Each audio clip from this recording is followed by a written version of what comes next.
Hola, ¿cómo están todos nuevamente? Espero que bien. Vamos a dar comienzo a nuestro último enlace de acuerdo al cronograma previo al parcial para tratar en esta oportunidad someramente el tema del análisis de datos, siempre en el contexto de un abordaje cualitativo, ¿sí? Luego ya veremos por qué, con posterioridad al parcial, hemos dividido la materia de esta manera. Por un lado, una parte instrumental para luego del parcial pasar a otro tipo de cuestiones ya ligadas a debates epistemológicos, ¿sí? Pero bueno, hasta ahora lo que hemos hecho fue transitar un proceso de investigación con determinadas características propias de un abordaje cualitativo. Hemos visto cómo plantear problemas, objetivos, elegir técnicas. Hemos visto que existen diferentes técnicas o modalidades de abordaje para la recolección de datos de otro tenor, con otro carácter, apuntando a la subjetividad del actor social. Y vamos a plantearnos una situación hipotética relativa a el fin, la supuesta finalización de un trabajo de campo, ¿sí?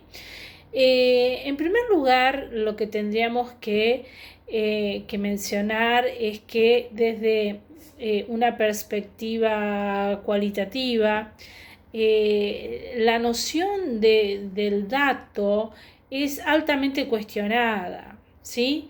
Nosotros hablamos y todos los manuales de metodología tienen capítulos sobre técnicas de recolección de datos, ¿sí? Si refrescamos un poco nuestra memoria, vamos a encontrar que en su momento Galtung hablaba del dato como la resultante de la combinación que daba lugar a una estructura tripartita conformada por una variable estímulo-pregunta, un valor, categoría o respuesta y las unidades de análisis que eran nuestros consultados. La conjunción de estos tres elementos daban paso a la existencia de un dato, ¿sí? Dato en función del cual construíamos una matriz de datos, ¿sí? Colocando cada uno de estos tres elementos en determinada posición, ¿sí?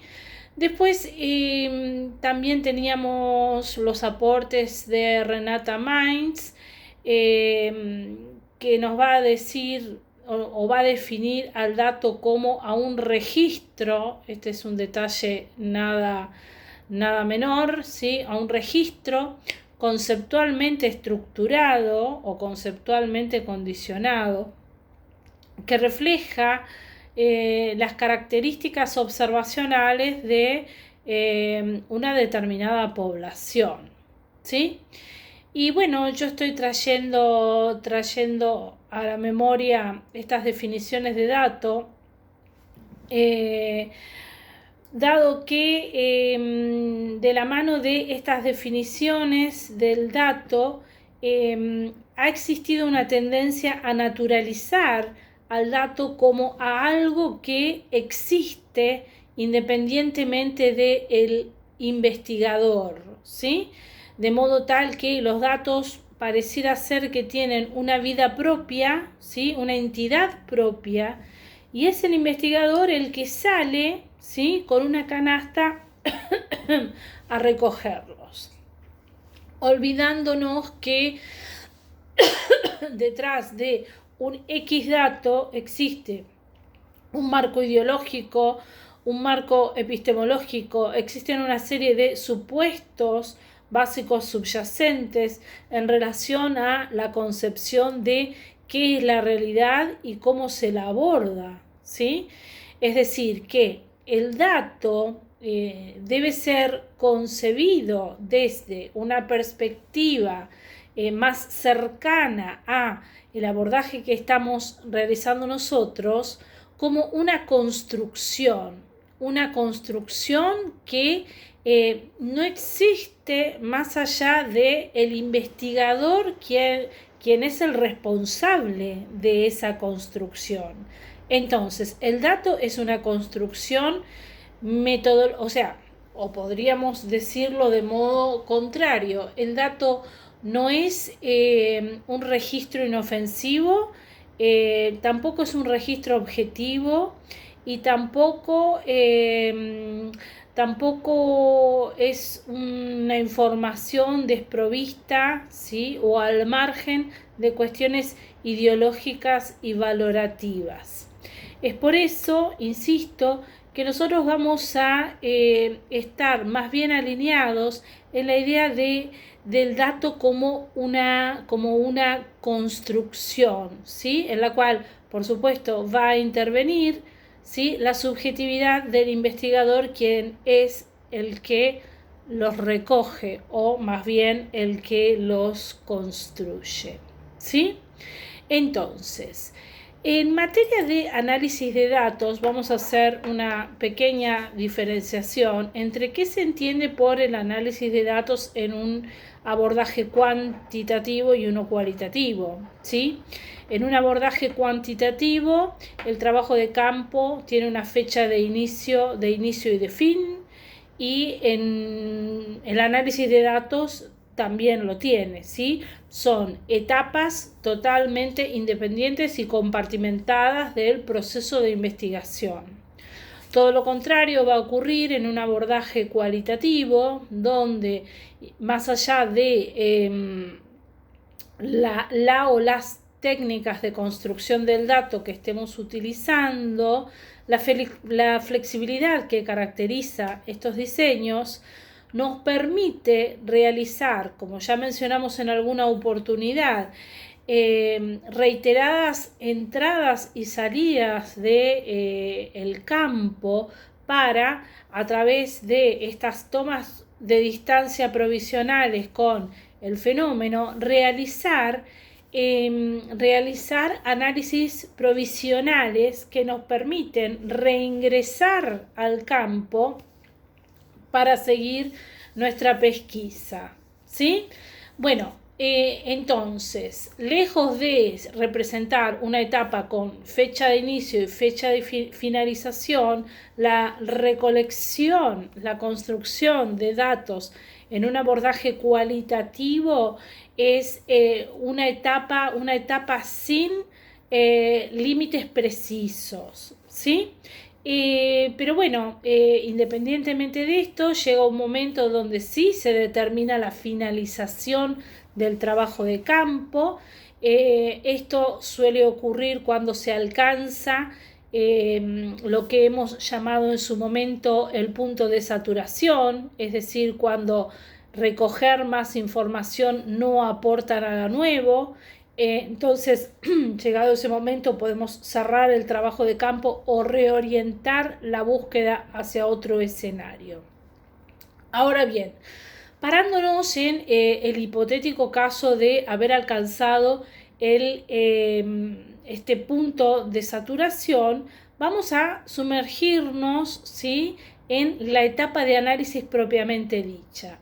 Recordemos que en un abordaje cuantitativo lo que hacemos es construir, conforme los designios de Galtung, esa matriz de datos para darle a esa información un tratamiento estadístico y construir nuestras tablas univariadas, bivariadas y multivariadas con el fin de describir el comportamiento de una población numerosa frente a un conjunto de variables, ¿sí?, y establecer relaciones entre variables que pueden ser ciertas o no, dando lugar a la verificación, ¿sí?, o no de nuestras hipótesis iniciales, ¿sí?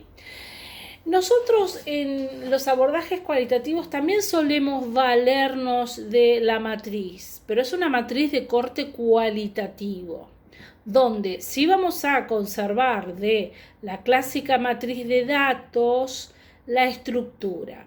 Es decir, que representa una herramienta muy valiosa para el análisis de datos cualitativos, la construcción nuevamente de una matriz. ¿Sí? Recordemos la estructura de la matriz y si quieren ustedes visualicen o imaginen una planilla de Excel. Recuerden que cuando hablamos de matriz de datos no nos referimos a las tablas con porcentajes que eran la resultante de las tablas dinámicas y nos proveían de información para el análisis. No, me refiero a esa enorme tabla, ¿sí?, que contenía en sentido vertical cada una de las variables, ¿sí? Pensemos en una planilla de Excel, pensemos en una sábana de Excel en realidad. Entonces, en sentido vertical, la matriz contenía las variables y en nuestro caso, la matriz va a contener en sentido vertical las preguntas que hemos realizado en las entrevistas o aquellos ítems que hemos planteado para la observación. Siempre o más allá de que la técnica haya sido diseñada de modo semi-estructurado, con mayor o menor nivel de estructuración, ¿sí? Bueno, por supuesto, en sentido horizontal en nuestra matriz vamos a encontrar a cada una de nuestras unidades de análisis o informantes. Por supuesto, en la intersección entre las variables y las unidades de análisis ya no vamos a tener un código de respuesta, ni sí, ni no, ni blanco, ni negro, ni femenino, ni masculino, sino que vamos a trasladar, a transcribir el relato literal de los informantes, ¿sí?, y que hemos obtenido a través de alguna de las técnicas de construcción del dato, ¿sí? Esto tampoco es un detalle menor. Yo no realizo el trabajo de interpretar una respuesta y volcar lo que interpreté en la matriz, ¿sí? ¿Por qué? Porque si realizara esto, finalmente mi análisis sería o culminaría en la interpretación de la interpretación. Y esto es justamente algo que estamos tratando de evitar, ¿sí? En la matriz de datos cualitativa, entonces, vamos a volcar las respuestas literales que han dado nuestros informantes, sabiendo por supuesto que en un trabajo de campo cualitativo nuestros informantes no necesariamente han sido prolijos a la hora de contestar, y esto es algo que sucede muy a menudo en las entrevistas cuando uno consulta sobre X cuestión. Detrás de esa respuesta vamos a encontrar insumos o materia prima, ¿sí?, válida para otras preguntas.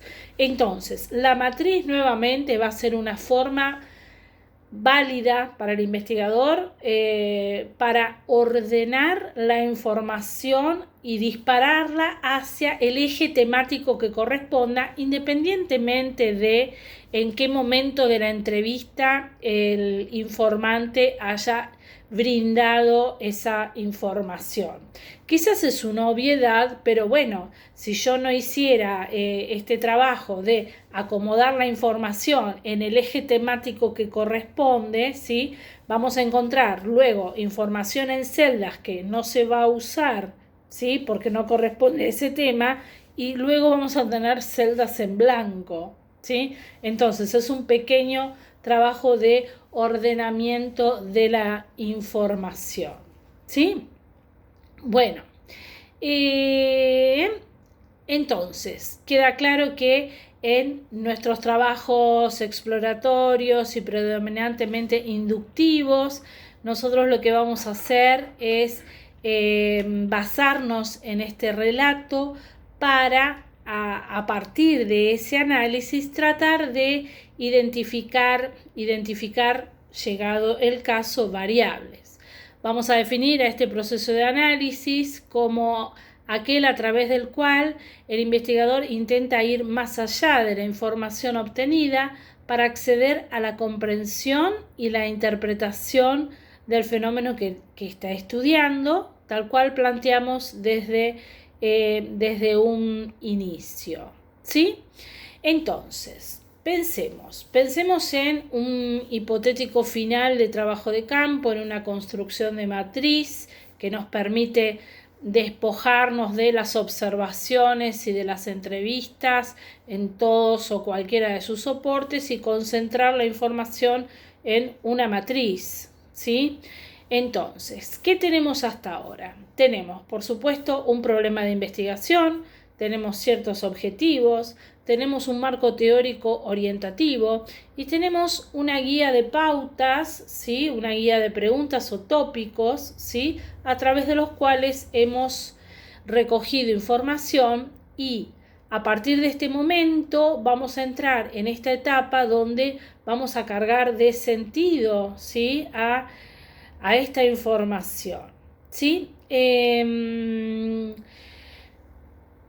Lamentablemente, bueno, no sé si lamentablemente, pero en un abordaje cuantitativo, llegado este momento, no queda lugar a dudas sobre cómo vamos a proceder, ¿sí? En cambio, en el análisis de datos cualitativo no existen recetas estandarizadas, con lo cual se trataría de una etapa donde el análisis se convierte en una construcción más bien de corte artesanal, ¿sí? No existen paquetes envasados para poder cargar de sentido o interpretar el mundo social del otro. En el mercado van a encontrar paquetes de análisis de datos cualitativos. Yo personalmente no soy muy amiga de esos programas, particularmente porque muchas veces lo que se termina hallando a modo de resultados con esos paquetes es la frecuencia con la que aparecen ciertas cuestiones, ¿sí? Creo que no existe ningún programa informático que pueda dar cuenta de las vivencias y la interpretación del mundo social del otro, ¿sí? Entonces, analizando nuestra matriz de datos pueden ocurrir varias cosas, ¿no? Puede ocurrir que nuestros objetivos sean alcanzados, es decir, que aquello que yo me planteé como meta sea cubierto por esa materia prima cualitativa que he obtenido, ¿sí? Pero también puede ocurrir que que existan determinados objetivos que por diversos motivos el trabajo de campo propiamente dicho no se hayan podido cubrir, ¿sí? En este punto pueden suceder dos cosas, ¿sí? El mal investigador lo que hace es volver para atrás y borrar el objetivo de forma tal que el objetivo nunca existió, ¿sí? No cubrí el objetivo, no logré dar cuenta del objetivo específico 4, saquémoslo. Bueno, eso es lo que hace el mal investigador. El buen investigador mantiene el objetivo y narra por qué no se pudo cubrir ese objetivo, siendo que en una investigación exploratoria, ¿sí? e inductiva, esto también es dato, ¿sí? El no cubrir un objetivo y fundamentarlo desde alguna situación propia del escenario, eso es dato, con lo cual nada se borra, nada se anula, ¿sí? Se trata entonces de un análisis que va a ir creciendo sobre la marcha, ¿sí? Y vamos a apelar nuevamente a las lecturas clásicas de la matriz. Recordemos una vez más que en la matriz ya no tenemos código 01, 02, F, M por femenino, masculino, sino que tenemos un relato, ¿sí? Un relato ordenado en la matriz que vamos a proceder a leer de modo horizontal y de modo vertical. Me había quedado con los objetivos, ¿sí? Dijimos que teníamos objetivos que se pueden cubrir o no, y teníamos también cierto marco teórico orientativo que a la hora de confrontar los relatos que hemos obtenido o aquello que hemos observado y ordenado dentro de la matriz, podría ocurrir que nuestra materia prima construida durante el trabajo de campo, ¿sí?, esté alineada o no con aquello que predecía el marco teórico. Y es justamente esto lo más significativo, ¿sí?, nuestra mayor aspiración, encontrar aquellos emergentes no contemplados por la teoría, siendo que mis unidades de análisis o mis informantes agregan al comportamiento descrito por la teoría aspectos novedosos, ¿sí? Con lo cual la teoría está incompleta, ¿sí? Podemos pasar a una etapa de reformulación de teoría, aunque sea de teoría sustantiva, ¿sí? Les mencionaba que no existen recetas en materia de análisis de datos. Lo que sí vamos a poder hacer o no va a estar total y absolutamente ligado a el tipo de información que se contenga en la matriz. Es decir, que existen una serie de sugerencias o posibilidades para la interpretación de esta información del trabajo de campo, y estas recomendaciones serán o no viables en función de lo que haya respondido, por ejemplo, la población a las preguntas de nuestra entrevista, ¿sí?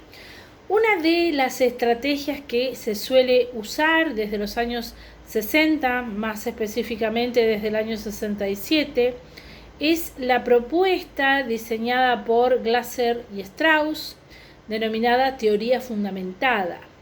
Esto vamos a tratarlo en la segunda parte del cuatrimestre, pero bueno, por el momento tenemos que saber que estos autores proponen un programa de investigación que, valiéndose de lo que llaman muestreo teórico y método comparativo constante, ¿sí?, ellos lo que hacen es, a partir de los datos y de las observaciones y de las entrevistas, ingresar en una suerte de camino ascendente. Recuerden que estamos en el terreno de lo inductivo, camino ascendente rumbo a la formulación de la teoría, ¿sí?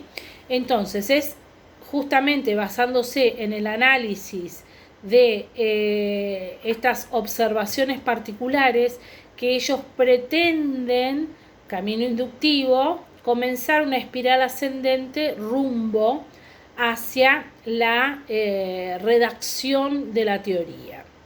Este método comparativo constante en algunas oportunidades se transita en forma completa, desde la observación hasta la teoría, y a veces de modo parcial. Lo cierto es que ellos van a leer y comparar las respuestas dadas a ciertos tópicos para, detrás de estos tópicos y de estas respuestas, comenzar a buscar una suerte de común denominador, ¿sí?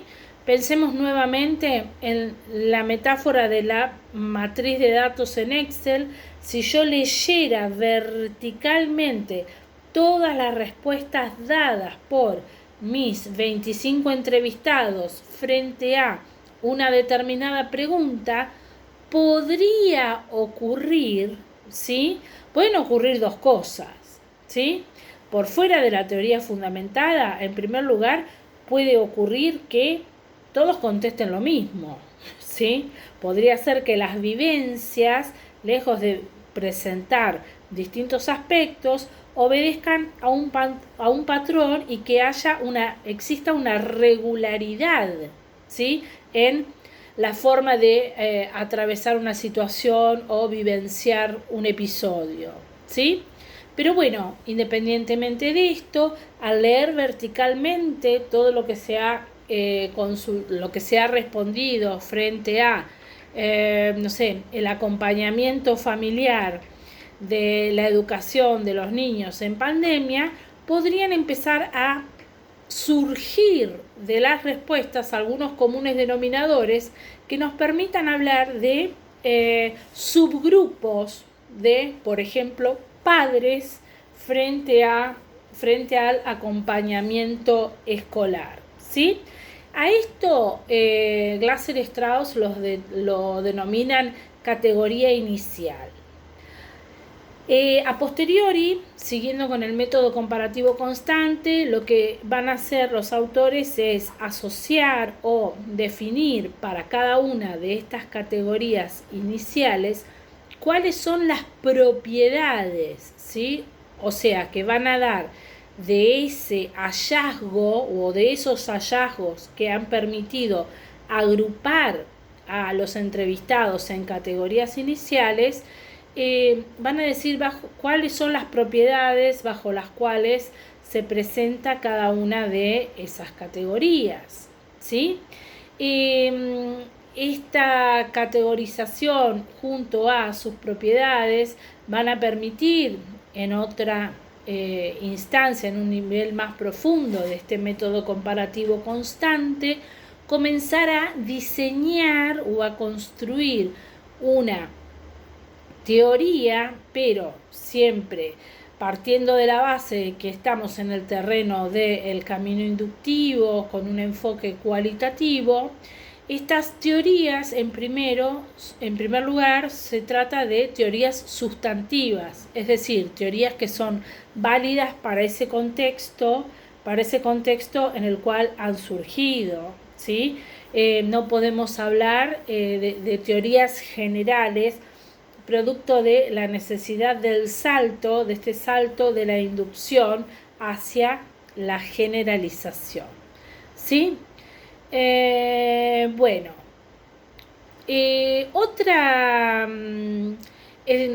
Insisto en esto de que generalmente la aplicación de la teoría fundamentada se realiza parcialmente hasta este nivel de teoría local, podríamos decir, ¿no? Falta un nivel más de abstracción para llegar a una teoría formal.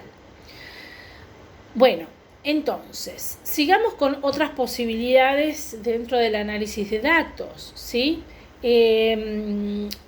Insisto en lo siguiente, la lógica de las lecturas vertical, o sea, qué contestaron cada una de mis unidades de análisis a cierto tópico, o qué es lo que contestó una unidad de análisis a lo largo de toda la entrevista, son lecturas, la vertical y la horizontal, que nos van, si bien son procedimientos que tomamos de los análisis cuantitativos, nos van a permitir, ¿sí?